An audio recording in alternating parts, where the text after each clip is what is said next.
ពិសេសណាស់អញ្ចឹងទៅចូលគ្នាទឹកប៉ាបងប្អូនទឹកប៉ាចេកជ័យបងប្អូនណា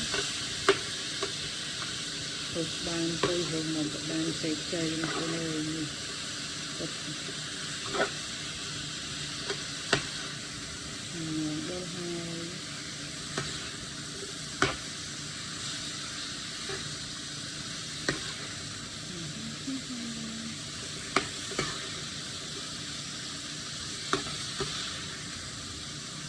តែម្ដង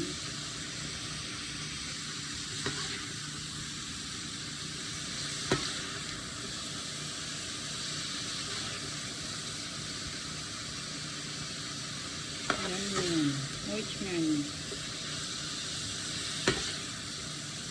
ទៅរស់មកបានទឹកជ័យនេះនឹងដល់កឲ្យបងប្អូនជាតិប្រឡប់ទឹកសេរី